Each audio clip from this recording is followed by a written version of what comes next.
Welcome to this Xmas special straight from the showroom. We have 2 jobs lined up for you.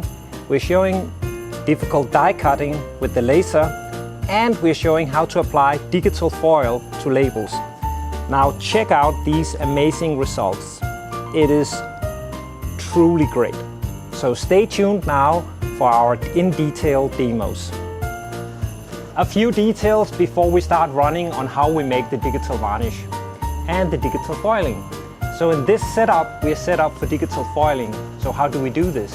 Well, we have an inkjet system that's putting down a glue in the digital format to the web.